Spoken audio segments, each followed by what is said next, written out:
Hello friends, welcome back to my channel. Friends, कैसे हो आप सब? उम्मीद करती हूँ आप सब बढ़िया से ही होंगे। आज मैं आपके लिए कुछ ऐसे टिप और हैक लेके आई हूँ जो आपके रोज़ के मुश्किल कामों को बहुत ही आसान बना देंगे। हम छोटे छोटे टिप्स और हैक्स के थ्रू अपने मुश्किल से मुश्किल काम को चुटकियों में आसान कर सकते हैं और ढेर सारे पैसे भी बचा सकते हैं। तो चलिए देर न लगाते हुए देख लेते हैं कि आज की पहली टिप क्या है। जब इस तरह के इरेजर काम करना बंद कर देते हैं तो हम क्या करते हैं कि इन्हें बेकार समझ के फेंक देते हैं, लेकिन आपने इनको बिल्कुल भी नहीं फेंकना है। आपने क्या करना है कि हल्का सा गर्म पानी ले लेना है और जितने भी इरेजर है थोड़ी देर के लिए सबको पानी में डाल के रख देना है। आपने कम से कम इनको 5 मिनट के लिए ऐसे ही गर्म पानी में रख देना है। देखिए 5 मिनट हो गए हैं। अब क्या करना है कि कोई टूथपिक ले लेनी है या सुई। तो देखिए मैंने टूथपिक ले ली है। अब क्या करना है कि ये जो ब्लेड की जगह है ना, इस जगह से हमने इसको अच्छे से साफ करना है, क्योंकि कई बार क्या होता है कि इसमें कचरा फंस जाता है। तो इस जगह से सुई या टूथपिक से हमने इसको अच्छे से साफ कर लेना है। फ्रेंड्स, अगर आपके पास भी इस तरह के खराब इरेजर पड़े हुए हैं तो उन्हें आप बिल्कुल भी ना फेंकें। इस तरीके से आप उन्हें ठीक कर सकते हो। जितनी भी गंदगी इनके अंदर जमा होगी वो अच्छे तरीके से निकल जाएगी। तो देखिए मैंने दोनों इरेजर को अच्छे से साफ कर लिया है। अब क्या करना है कि इनको थोड़ी देर के लिए पानी में हिलाना है ताकि जो थोड़ी बहुत गंदगी जमा हो वो अच्छे से निकल जाए। देखिए आप पानी में देख सकते हो कि कितनी ज़्यादा गंदगी निकली है। कई बार इरेजर के अंदर गंदगी जमा हो जाती है, इसलिए भी इरेजर अच्छे से काम नहीं करता है। तो इसलिए आप इस तरीके से इरेजर को साफ करके देख सकते हो। अब हमने ब्लेड की धार तेज करनी है, तो इसके लिए हमने क्या करना है कि जीन की पैंट ले लेनी है। आपने यहाँ पे पैंट मोटी ही लेनी है, इसलिए मैंने यहाँ पे जीन की पैंट ली हुई है।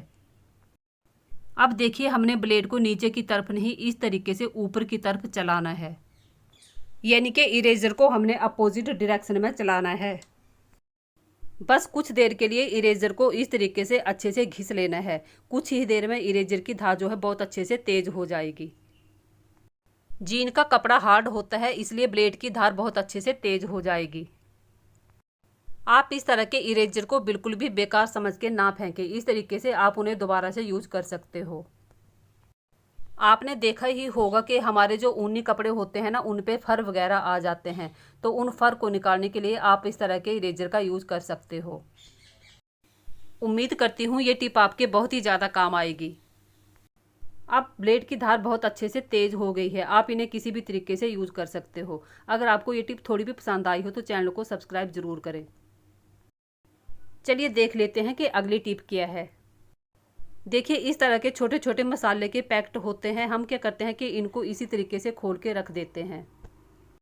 इन्हें खुला रखने से तो अच्छा है कि जब हमारे घर में इस तरह के छोटे छोटे डब्बे जैसे हींग या किसी और चीज़ के खाली होते हैं तो इन्हें हम बेकार समझ के बिल्कुल भी ना फेंकें।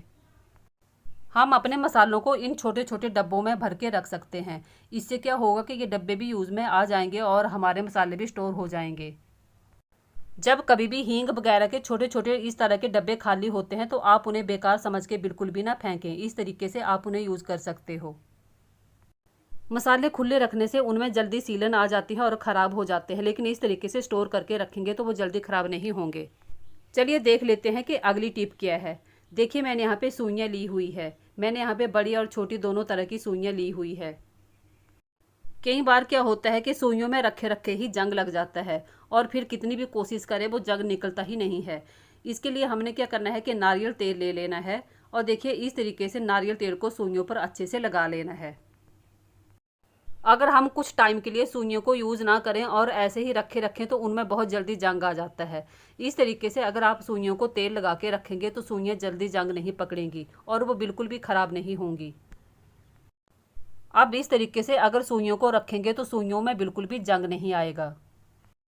सुइयों को लेकर ही मेरी दूसरी टिप ये है कि इस तरह का हमने खाली पेन ले लेना है। और ये पेन बिल्कुल खाली है, इसमें रिफिल भी नहीं है। अब हमने क्या करना है कि इसके पीछे वाले हिस्से को खोल लेना है और आपके पास जितनी भी सुइयां हैं इस तरीके से इसके अंदर डाल देनी है। इस तरीके से अगर आप अपनी सुइयों को रखेंगे तो उनमें बिल्कुल भी जंग नहीं आएगा और ना ही कभी गुम होगी और आपको टाइम पे सुई मिल भी जाएगी। ये देखिए आपने आगे से ढक्कन लगा देना है और जब सुई निकालनी हो तो आपने क्या करना है कि ढक्कन को इस तरीके से खोलना है और देखिए बड़े आराम से सुई निकल भी जाएगी और आप देखिए अंदर भी बड़े आराम से चली जाएगी। ये देखिए, आप आगे वाली साइड से भी सुई को बड़े आराम से अंदर डाल सकते हो। अब आपकी सुइयों में ज़िंदगी भर के लिए जंग नहीं आएगी। अगर टिप थोड़ी भी पसंद आई हो तो लाइक ज़रूर करें। चलिए देख लेते हैं कि अगली टिप क्या है। अगली टिप भी मेरी सुइयों को लेकर ही है। कई बार क्या होता है कि जब हमें ज़रूरत होती है तो ना टाइम पे हमें सुई मिलती है और ना ही धागा। और कई बार क्या होता है कि अगर सुई मिल जाती है तो धागा नहीं मिलता।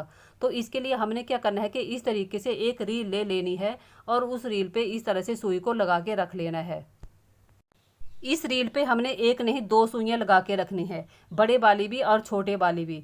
इससे क्या होगा कि हमें टाइम पे अगर बड़ी सुई चाहिए तो बड़ी मिल जाएगी और छोटी चाहिए तो छोटी भी मिल जाएगी। इस तरीके से आपने इस पे दो सुइयां लगा के रखनी है। अगर आपको ये टिप थोड़ी भी पसंद आई हो तो चैनल को सब्सक्राइब करना बिल्कुल भी ना भूलें। दोस्तों, ये जो मैं आपको मूंगफली को छीलने का तरीका बताऊंगी आपको बहुत ही ज़्यादा पसंद आएगा। तो इसके लिए आपने क्या करना है कि इस तरह के क्लॉथ क्लिप ले लेने हैं। आपने यहाँ पे पुराने से क्लॉथ क्लिप ले लेने हैं जो आपके पास पड़े हों। अब देखिए, अगर आप क्लॉथ क्लिप के अंदर मूंगफली को ऐसे ही डालकर तोड़ोगे तो होगा क्या, ये टूटेगी लेकिन उतने अच्छे तरीके से नहीं टूटेगी। आपको थोड़ा इसे तोड़ने के लिए जोर लगाना पड़ेगा। तो मैं आपको मूंगफली का छिलका निकालने के लिए ऐसा तरीका बताऊंगी कि आपको बिल्कुल भी हाथों में दर्द नहीं होगा और छिलका भी बड़ी आसान तरीके से निकल जाएगा।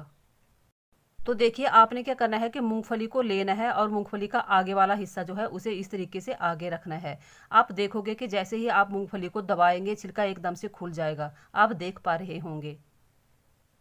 मूंगफली का छिलका निकालने के लिए ये इतना बढ़िया तरीका है कि आप ढेर सारी मूंगफली का छिलका चुटकियों में निकाल कर रख देंगे। बस मूंगफली के आगे वाले हिस्से को इस तरीके से क्लॉथ क्लिप से दबाना है, ये एकदम से खुल जाएगा। इस तरीके से आपको मूंगफली का छिलका निकालने में बिल्कुल भी टाइम नहीं लगेगा। कई बार हम सीधा मुंह से ही मूंगफली का छिलका निकालने लगते हैं और खाने लगते हैं और बीच में खराब भी निकल जाती है। लेकिन देखिए, इस तरीके से खोलेंगे तो जो खराब मूंगफली है वो भी आपको पता चल जाएगी। हम क्या करते हैं कि जो अच्छी अच्छी मूंगफली होती है उसको खा जाते हैं और जो इस तरह की बेकार सी मूंगफली बच जाती है यानी कि छोटी छोटी, उसको कचरे में फेंक देते हैं। लेकिन देखिए, आप छोटी से छोटी मूंगफली को भी इस तरीके से बड़े आसान तरीके से खोल सकते हो। आप मुझे कमेंट करके बताना कि जो छोटी छोटी मूंगफली बच जाती है आप उसको बेकार समझ के फेंक देते हो या फिर क्या करते हो। अगर आपके पास भी इस तरह की छोटी छोटी मूंगफलियां बच गई है तो आपने उनको फेंकना नहीं है। इस तरीके से उनके झटपट से छिलका निकाल लेना है और फिर डब्बे में स्टोर करके रख लेना है। ये मूंगफली चटनी बनाने के काम आ जाएगी। तो इस तरीके की छोटी छोटी मूंगफली को आपने बिल्कुल भी बेकार समझ के नहीं फेंकना है। इस तरीके से आप ढेर सारी मूंगफली का छिलका मिनटों में निकाल सकते हो। मेरे पास ये कुछ छोटी मूंगफलियां भी है और बड़ी भी। तो देखिए, मैं आपको छोटी भी खोलकर बता रही हूँ। इनका छिलका भी देखिए कितने आसान तरीके से निकल रहा है। अगर हम मूंगफली का छिलका ऐसे ही निकालने लगेंगे तो हमारे हाथों में भी दर्द हो जाता है और नाखूनों में भी। लेकिन इस तरीके से बिल्कुल भी हाथों में दर्द नहीं होगा और ना ही नाखूनों में। अगर आपको ज़्यादा मूंगफली का छिलका निकालना है तो उसके लिए ये बहुत ही बढ़िया ट्रिक है। आप इस ट्रिक को ज़रूर ट्राई करके देखना। बस आपने क्लॉथ क्लिप लेना है और ढेर सारी मूंगफलियां तैयार। देखिए, मैंने कुछ ही देर में इतनी सारी मूंगफलियों का छिलका निकाल लिया है और देखिए हमारी मूंगफलियां बिल्कुल भी नहीं टूटी है। आप इस ट्रिक को ज़रूर ट्राई करके देखें। मूंगफली छोटी है या बड़ी, आप इस तरीके का यूज़ करके मूंगफली का छिलका बड़े आसान तरीके से निकाल पाओगे। अगर वीडियो थोड़ी भी पसंद आई हो तो अपनी फैमिली और दोस्तों से शेयर करें। Thanks for watching.